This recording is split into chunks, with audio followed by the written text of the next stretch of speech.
ঠিক আছে। চলো আমরা এখানে সার্চ দিই HTML লিখে যে কোনো একটা মডিউল আমরা ফলো করি। সাধারণত W3 স্কুল ভালো, মানে মডিউলের জন্য ভালো, বিগিনারের জন্য ভালো।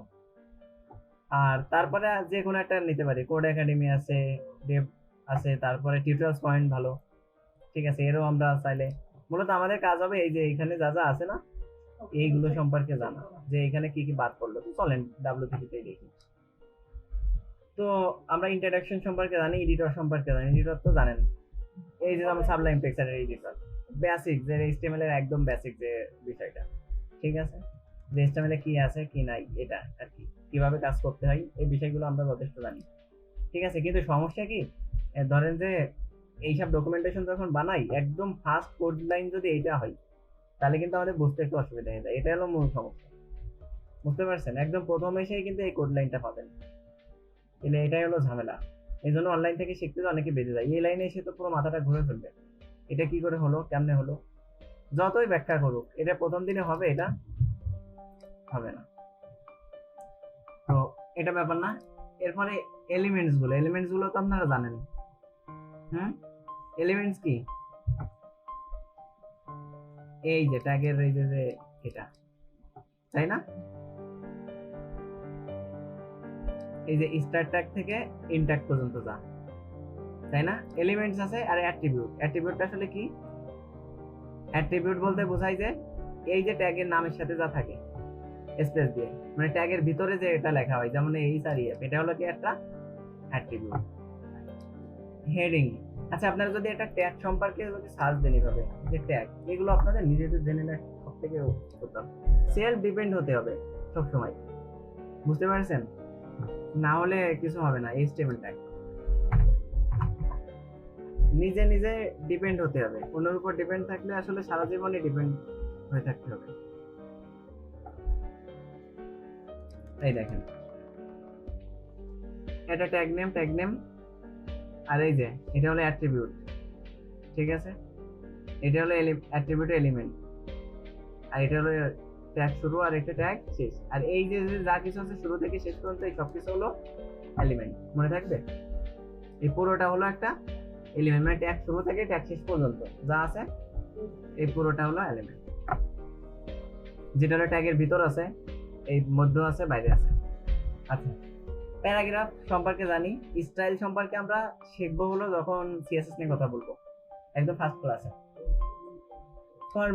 ফরম্যাট বলতে এখন মনে করছি কি নাকি টেক্সট ফরম্যাট, এই যে বোল্ড, ইটালিক, আন্ডারলাইন। তারপরে এখানে আমরা কয়েকটা আরো অতিরিক্ত ট্যাগ পাচ্ছি, যেমন বোল্ড আর স্ট্রং হলে একই, ঠিক আছে। কোনো কিছু আপনি বোল্ড করবেন আর স্ট্রং করবেন এক, যেমন আমি বডির ভিতরে যদি বলি এরকম বোল্ড, ঠিক আছে, হ্যালো HTML। আর আরো একটা করি সেটা হলো স্ট্রং। তো এই দুটোর আউটপুট পাবো সেম। দেখছেন এই দুটোর মধ্যে কোনো পার্থক্য আছে? নাই। ব্রেক যদি দিই তাও দেখবেন যে এই দুটোর মধ্যে কোনো পার্থক্য হবে না, এটা সেম। তো তারপরে কি আছে, এরপরে আমরা দেখবো যে এই যে আই আছে না, ঠিক আছে, আর ইম্পার সাইজের একটা ট্যাগ আছে, এই দুটো হলো সমান, মানে আই আর হলো সমান, একই জিনিস। তার মার্ক আমরা জানি না, যদি আমরা কোনো কিছু মার্ক করি তাহলে ইয়েলো কালারের একটা মার্ক হয়ে যায়, তাই না। স্মল কোনো কিছু যদি আমরা কি করি ছোট করতে চাই, যেমন আমি এখানে লিখি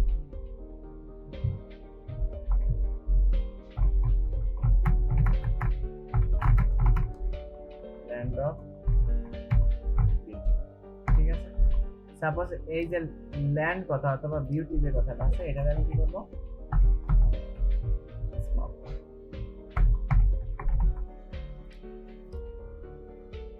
এই যে দেখেন এটা তুলনামূলক ছোট, দেখছেন ছোট হয়ে গেছে না।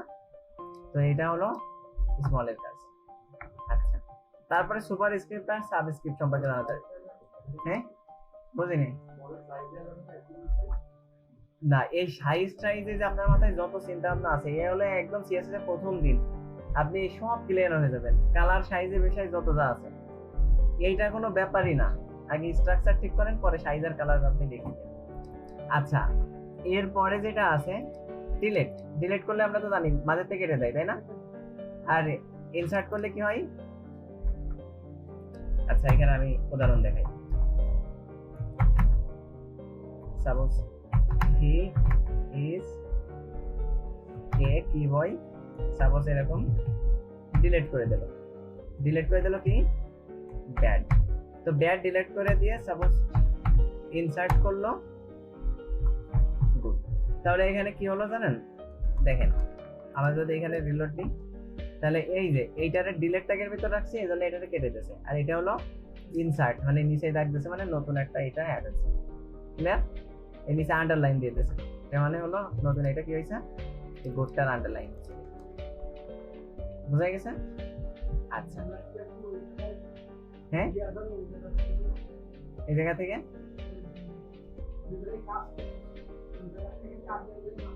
না না না এখান থেকে আন্ডারলাইন, এই আন্ডারলাইন এমনি দিয়েছে, এই আন্ডারলাইন এডিটর নিজে ইচ্ছা করে দিয়েছে। মূলত এই আন্ডারলাইনটা আসছিল আইএনএস এর জন্য, ঠিক আছে? এরপরে সুপার স্ক্রিপ্ট আর সাবস্ক্রিপ্ট, যেমন আমরা H2O লিখি না, H2O, তো এইটা কার সংকেত? হাইড্রোজেন আর অক্সিজেন মিলে কি হয়, দুটো হাইড্রোজেনের একটা অক্সিজেন মিলে পানি হয় না? তো H2 কি হয়েছে এখানে, কোনো কিছু উপরে যদি হয় তাহলে সুপার আর নিচে হলে হলো সাব, ঠিক আছে? এটার নামই আমরা বলি না যে পাওয়ার হলে সেটাকে বলে সুপার, ঠিক আছে? যদি উপরে পাওয়ার হয় আর নিচে হলে সেটাকে বলে সাবস্ক্রিপ্ট। তো এই যে 2 এটা কোথায় হবে, নিচে হবে না, সুতরাং কি হবে সাব। তো দেখেন এটা যদি সাব ট্যাগ দিয়ে আমরা দিয়ে দিই তাহলে কি হবে, নিচে চলে আসবে। বুঝা গেছে? এরপরে যদি আমরা আবার এরকম করি যে a star plus 2ab plus b star, ঠিক আছে? এটা কি করে করবে, a স্টার তাহলে কি হবে সুপার স্ক্রিপ্ট। তো পুরোপুরি আপনার লেখা লাগবে না, সুপার। দেখেন এই স্টার এই যে ওইটা সাব দিয়ে দিলাম নাকি, এসইউ কি হবে, এই যে উপরে চলে গেছে, দেখছেন? এসইউপি মানে সুপার স্ক্রিপ্ট দিলে উপরে, এটা নামই হলো সুপার স্ক্রিপ্ট, আর নিচে যেটা এটা নামই হলো সাবস্ক্রিপ্ট। প্রথম তিনটে অক্ষর ব্যবহার করতে হয়। 2ab plus b star, b star তাহলে কি হবে, সুপার স্ক্রিপ্ট হবে না সাবস্ক্রিপ্ট হবে? সুপার হবে, উপরে গেলেই সুপার, ঠিক আছে? তো এখানে সুপার স্ক্রিপ্ট, দেখো অবস্থা।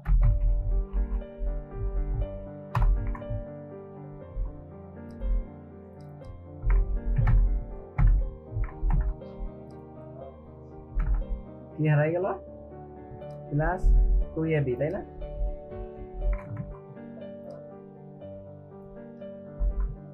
দেখো কেমন লাগে, a square plus 2ab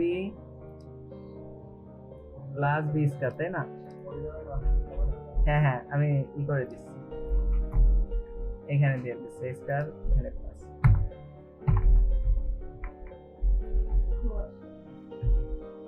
done.